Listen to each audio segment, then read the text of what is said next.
bed, watching my TV, and I kind of wanted to make a video on some of my experiences uh, in the woods.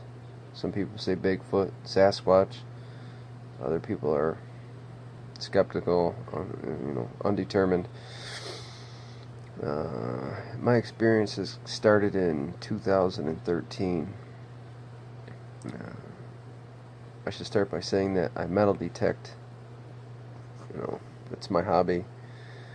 And I use old maps, go in the woods, found old foundations, and I look for old places to detect, find coins, and old relics, etc. So in 2013, I had gone to a certain location in Arkwright, New York. I had found an old well in a certain area. I can tell you it's off a center road, and that's about as much detail as I'm going to go into, because I don't want every Tom, Dick, and Harry out there trying to say, hey, I found Sasquatch, or hey, I found Bigfoot, and ruin my whole research that I've got going on now. But needless to say, I was doing some detecting. I was there maybe an hour. Actually had my dog with me, tied up, I don't know, approximately 100 yards, 200 yards maximum behind me to a tree, just enjoying the day. And I kind of worked my way up around a brush line to a small foundation. Actually, I think it might have been a barn, and then the house was kind of next to it. So I was, swinging my detector. Hadn't really had any hits in, 20 minutes. I went under this one branch, kind of hung low, and then it went into an open area because it was, a little tangled and a mess. So I stepped under the branch, and as I did that, I swung the detector, brought it back, and in my swing, I kind of looked up to see where I was going. And when I looked up, there was a hill. It kind of went up on an angle, maybe 10-15 yards in front of me. And I at the time, I noticed something, but I didn't know what it was. I looked back down, I swung the detector, and it kind of registered, like, what the hell was that? I looked up, and as I proceeded to look up, it was standing kind of like this, halfway behind the tree.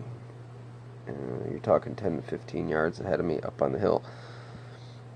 And when I did that double take, I'd say the double take. When I did the double take and I looked up, it was turning around, going down on all fours, headed away from me at a very, very, very high rate of speed. It was unreal. It actually scared me the first time. I was shook. I actually froze. I didn't know what to do. I actually said hello, kind of like, what the hell was that? I was so scared that I just ran back to the dog, got everything, didn't even shut my machine off, went in the truck, came home. I actually had went and told my mother about the incident, and she thought I was crazy. So I didn't really tell anybody else about that experience. That's like the first time that anything ever happened to me. But now I reflect back on that, and I look, and I believe it was a juvenile. It was approximately, I'd say, 5.5 foot tall, slender, but a little muscular. Long arms, long, lanky arms. Black hair, kind of like, it looked like bear hair, but it was more groomed or matted. And I could see the hand structure when it swung its hand to turn. They were longer limbs, like a bear. I hunt. I'm a hunter. I know what bear look like. They run away. They waddle. There's a waddle to the bear, and any bear hunter will attest to that they have a waddle. This wasn't like that. This was more like a gallop, like a human would try to do on two legs, running away, but very rapidly. I mean, it made it a distance of, 150 yards, 200 yards, completely out of sight, like that. It was instant, amazing. So for a while I kind of didn't go back in the woods, and I sure didn't go alone. Fast forward to, let me see, that was in June of 2013. Fast forward to June of 2014. Actually 2 miles away in the same connected area. It's actually a state land, not a state land forest, but federal, I'd say. We were 2 miles away, actually, on the other side. People can camp up on the one area and everything like that. So we had gone to the other side through a gate and went up to some old home structures over there. We were detecting, really didn't find anything either, but we were there a few hours that day. Around the 2-hour mark, my friend and I was with a friend, we took a break under an apple tree, and I actually smoked a cigarette. And I kind of told him, I said, hey man, I got that feeling I'm being watched. I don't know if you guys ever had that. It's kind of like that gut reaction or that gut instinct that, you know, something ain't right, like what the hell's going on. And he's like, nah man, I'm good, I'm fine. I was like, well, I got it, so just be aware, you know, because we're out in the wilderness, there are animals, there's bears, there's, you know, mountain lion, whatever. But I told him that. So we proceeded to break off, and I have to mention, we're on a kind of a swath that's an opening, a horse and buggy trail, where these old, back in the 1800s, they used to use it. So I kind of stayed on my side of the woods, where my friend went up and away from me up towards some pines, and then he cut out and over into some other woods. It was about, I don't know, an hour span after, maybe hour and a half after I had said that, you know, I had that uneasy feeling. Oh, prior to that, while we were smoking a cigarette, 2 people did walk by, one in a yellow coat, a man and a woman, yellow and pink coats, I think they were. They waved and they headed out walking the trail. It's like 2 miles, 3 maybe max to the other side. But anyway, hour and a half later, my friend's in the other side, and I proceed to come out to the field edge where the horse and buggy trail is. And he comes up from the other side. He's coming that way, kind of at a, I don't know, I'd say what is that, like a 30-degree angle from me. I had my headphones on like I do now, and I'm swinging away. And I hear him say something, so I proceed to lift up my headphone like this. And I say, what? And I dropped it, picked it up again, and I say, what'd you say? And he's pointing that way, up the horse and buggy trail. He's like, yo, somebody's up there, person, people, something. Those were the exact words out of his mouth. And as I proceeded to say, what? I pulled my headphones off, and I looked. And I could see something up there, and it looked like it was sort of crouched down. And I was like, what the hell? And at this time, he's walking up to me, and he met me. We're standing shoulder to shoulder now. I'm like, what is that? And whatever it was kind of watching us. I think it was intrigued by the sound of the metal detectors. I'm not really sure. And all of a sudden, it looked like it stood up. I had realized it was in a lower position, crouched down looking at us. And when it stood up, I was in shock. It is the biggest thing I've ever seen in my entire life. At the time, I was guessing something like around 9 foot tall. That's before we did any type of research or measurement or anything like that. It was very, very big, very massive. We tried to debunk it 100 different ways.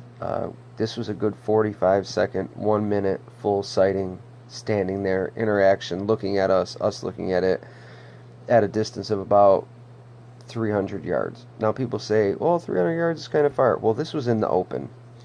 It's an open horse and buggy trail. The distance across is, I'm going to guess, 60 yards. It's a nice trail. You could totally see. It's not like anything was obstructing our view or anything like that. So we proceeded to look at this thing, and the look that it had on its face, I could kind of see, like, that's how big it was. You could see you couldn't see detail. I could see big, heavy, what you'd call brows up here. You could see that. You could see the muscles in the arms. It was jacked. You could just see how big it was. I'm guessing it was close to 4 foot, maybe bigger. 4 foot wide, maybe bigger. It had a tighter waist. Looked like a bodybuilder. It had the same type of hair, really long arms. It was just massive. So as my friend and I went back and forth trying to figure out basically what it was, I kind of said, like, that dude, that's a Bigfoot. And he was just like, no way, that's a person in a costume. Now, mind you, it's like 7 o'clock, sun's like kind of setting. And when he said that, it took a step. And it was heading off the trail into the woods. And it was like a 5 foot step. And the legs were massive. It was so big that you could look through its legs and see the sun setting behind it. Like the orange glimmer came through its legs. It was amazing. I couldn't even believe it. We were kind of in shock at the time, and everybody's like, "Oh, you should have took a picture. Oh, you should have got a camera, and hey, just videotape." Well, let me tell you what. When you're in shock of seeing something that big, you don't think about your camera like, "Oh, hey, I'm just gonna whip it out and let's just start recording. Hey, that's cool." No, it's more like you can't believe what you're seeing. Everything that you've thought about or known is tossed upside down in your head, and this weird feeling comes over you. I don't know how to explain it, but I guess I'd have to say anybody that really has encountered them would know what feeling I'm talking about. So we went back to the truck. Next day we tried to go back up there, and it actually snowed a little bit, so we couldn't get any impressions. But he was gigantic. He was massive. Fast forward to 2015. In 2015, we started doing research because now I had these 2 encounters. I said, what the hell? I said, this must be an area where they live, or a migration, or a habituation, whatever they call it. I was never into these big terms until I paid attention to what the hell happened to me. So we started doing research, putting out cameras, doing certain things, taking photos. And I've had some success. I've actually... I got a hair that I'd like to have tested. I don't really know what it is, but I had caught it under one of my trail cameras. We started baiting. We started putting apples out. And it's crazy because we'd have four cameras fixed on a position of 10, 15 apples nailed to a tree, and they would literally disappear with no photos taken. The one photo would be in it, the following photo they'd be gone. Or 1 would be gone, or 3 would be gone. And it was amazing. Like, we had no idea on what the hell is going on. I've caught some photos, I believe, with a juvenile in a tree, very close. I think I'm into the aspect now of believing in some type of portholes. Because the photos I would take, there was all kinds of lights all over. Blues, purples, yellows. I mean, people would say it's a pareidolia or whatever that is, but it's not, because it would happen on more than one occasion, or 1 or 2 clippets of photos. I think there was like 4 photos that happened, and then I never caught it ever again out of hundreds of photos that I've taken in this area. And when I did take that, you see the colors and the backgrounds and everything on the logs, and I caught this little 4 foot being. I'm guessing 4 foot. It almost looked like it had a helmet on. I have the photos. If I could try to insert them on this, I will. Or you could see them in maybe another one of my videos.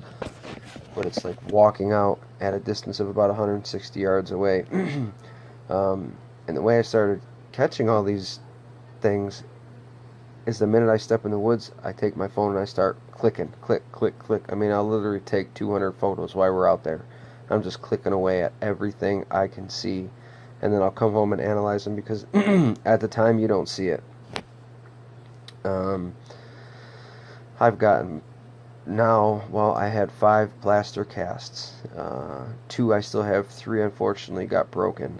They were dropped. I do have video of that. On my page, you can see us taking some of them.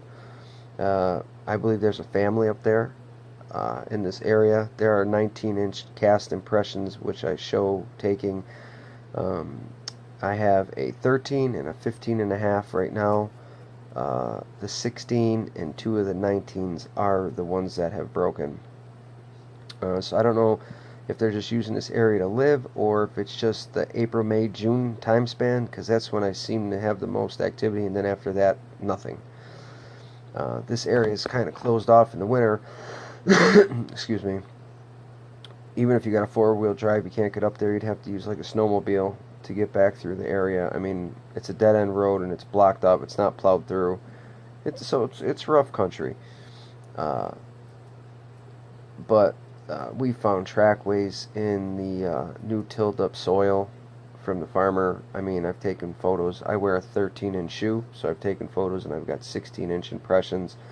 And you know, people say, well, that's a person. Well, let me tell you what. We wear shoes. We wear boots. You would leave impressions of whatever you're wearing on the ground. Or even, it wouldn't be a round foot impression. The toes are not always there. No, I give that to some people.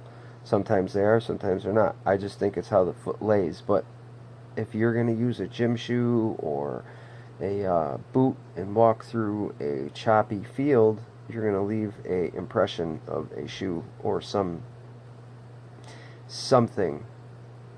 that it was, you know, a human being, not a Sasquatch. We found trackways. I have the prints. I've had a lot of experiences. And the reason I'm telling this is because I'd like to try to prove this. At first, I was gung ho. You know, I'll kill him. I swear to God. I'll show the world and I'll become a billionaire. No. After I started doing research, after I had seen them, that whole thought process changed. Kind of like that. When I seen the male, the big male. Oh, not to change subject, but we did go back and measure, and the branch that he stood under by this apple tree and this pine tree, it was 10'6", and his head touched that branch, so it was 10'6". That's how tall he was. But to get back, I couldn't kill one now. I mean, if it was self-defense, yeah. But something about that interaction changes you to where you say, I can't do it. I don't know what it is, but... So anyway, I'd like to try to get it on camera. I'd try to prove it.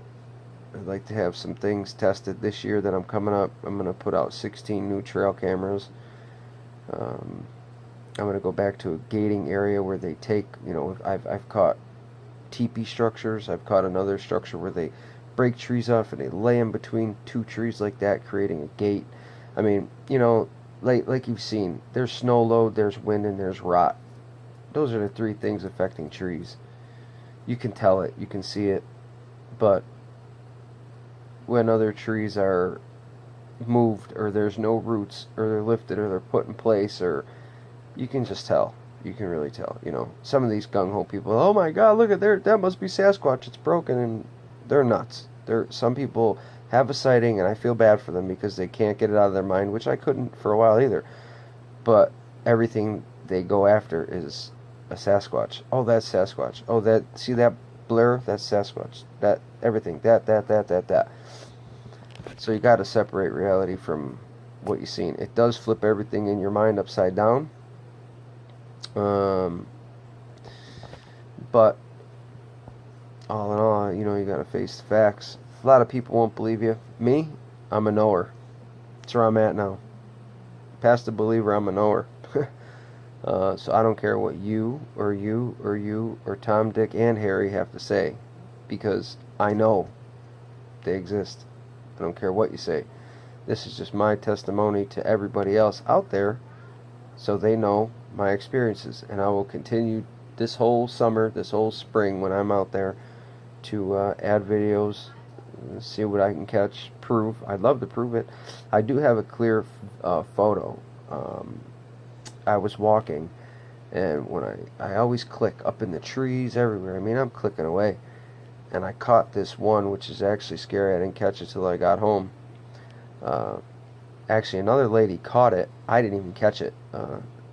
And it looks like there's a juvenile up in a tree like 10 or 15 feet away from me, looking down at me. So that was kind of like, whoa, you know, you can clearly see like the face, the eyes, the nose, like the gorilla whole feature, and the different colors standing behind the tree. And it must have been, I don't know, 15 feet up in a tree. But I don't know, I've had some weird experiences, like I said. Another thing with the apples, we've had the apples laid out, and one of the apples was taken and placed way up in a crotch of a tree about 24 feet up. We ended up getting apple down, throwing rocks at it, throwing big rocks this big at it to knock it out. And my friend hit the tree and knocked the apple out. There was no claw marks, no bite marks, nothing. It's like it was placed up there, set up there, which is really odd. Yeah, some people say squirrels, this and that. Well, how did it get it up there? You'd see its claws, its teeth, its marks. It's, you know what I mean? It's common sense. You know, I don't know. Any animal has to grab it, hold it, bite it. It almost looked like it had to have hands to be placed up there. I do have photos of where, you know, it was placed in the distance and everything like that. So, you know, like I said, I'm just trying to share some of my experiences here. And I'm sure you'll get more of me. But, you know, I just wanted to tell you what's happened to me. You know, keep it real. Be honest. I mean, you don't have to be one of these guys out here, you know, oh, I've seen this and I've done that, and when you really haven't. You know what I mean? And I can almost tell 100% when I talk to whoever it is, if they say, yeah, I seen Bigfoot, or this, that, and the third, I can almost tell who's lying. Just based on my experiences and everything I went through. You know, a lot of people say this thing with, oh, there was an odor. I had one 15 feet away from me. Well, let's say under 15 yards, okay? I'm going to say between 20 and 30 feet from me, and it was a juvenile, and there was no odor. None. So maybe it's the way the wind was blowing, or, you know, then I had this huge male within 300 yards of me in an open space. Never smelled anything. So I don't know if that's just certain ones. You know, it's not like they're well groomed, like, oh, hey, this one showered today. But, you know, maybe some do smell. The ones that I've encountered do not. They were jet black. Jet black, you know, and this is in New York, so I don't know. I've done research. I guess some vary by color from black to white, everything. But what people need to realize is they are real. There's no, you know, I put that on everything I love. I know what I've seen. I know what we've seen. And I'm going to try to get that